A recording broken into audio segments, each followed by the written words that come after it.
Tollywood star hero Andhra Pradesh రాష్ట్ర ఉప ముఖ్యమంత్రి పవన్ కళ్యాణ్ గారి చిన్న కుమారుడు మార్క్ శంకర్ హెల్త్ అప్డేట్ వచ్చింది. మార్క్ శంకర్ను బుధవారం ఉదయం అత్యవసర వార్డు నుంచి జనరల్ వార్డుకి తరలించారు.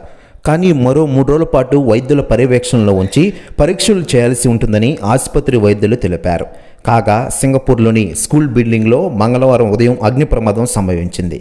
ఈ ప్రమాదంలో ఒకరు చనిపోగా మరో 19 మందికి కాలైన గాయాలయ్యాయి. మంగళవారం రాత్రి హైదరాబాద్ నుంచి సింగపూర్ వెళ్లిన పవన్ కళ్యాణ్ గారు నేరుగా ఆసుపత్రికి చేరుకున్నారు. మార్క్ శంకర్ను చూసి పవన్ కళ్యాణ్ గారు తల్లడిపోయారు. మార్క్ శంకర్ ప్రస్తుతం కోలుకుంటున్నారు. అయితే అగ్ని ప్రమాదంలో వచ్చిన పొగ ఊపిరితిత్తుల దగ్గర పట్టేయడం వల్ల భవిష్యత్తులో తలెత్తే ఆరోగ్యపరమైన ఇబ్బందులపై పరీక్షలు చేస్తున్నారట. ఇక ఇదిలా ఉండగా సింగపూర్కి ఇప్పటికే మెగాస్టార్ చిరంజీవి గారు ఆయన భార్య సురేఖ వెళ్లిన విషయం మనకందరికీ తెలిసిందే. అయితే తాజాగా పవన్ కళ్యాణ్ గారి మాజీ భార్య రేణు దేశాయ్ కూడా సింగపూర్ హాస్పిటల్లో వెళ్తూ ఉన్నారట. దీంతో అన్నా లెజనో కూడా అక్కడే ఉన్న విషయం తెలిసిందే. మార్క్ శంకర్ కోసం ప్రత్యేక పూజలు సైతం చేస్తున్నారట రేణు దేశాయ్ గారు. ప్రస్తుతం ఈ న్యూస్ కూడా తెగ వైరల్ అవుతోంది టోటల్ తెలుగు ఇండస్ట్రీలో. మరోవైపు పవన్ చిన్న కుమారుడు మార్క్ శంకర్కు సింగపూర్లోని హాస్పిటల్ చికిత్స కొనసాగుతోంది. బ్రాంకోస్కోప్ ట్రీట్మెంట్ ఇస్తున్నారు.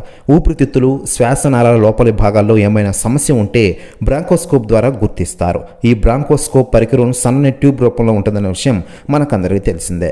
మరోవైపు మార్క్ శంకర్ ఆరోగ్యం పరిస్థితి కుదురు పడడంతో అభిమానులు ఆందోళన చెందిన విషయం మనకందరికీ తెలిసిందే. ప్రస్తుతం ఎవరు ఆందోళన చెందవద్దంటూ అందరూ పూజలు సైతం ప్రార్థనలు చేస్తున్న విషయం మనకందరికీ తెలిసిందే.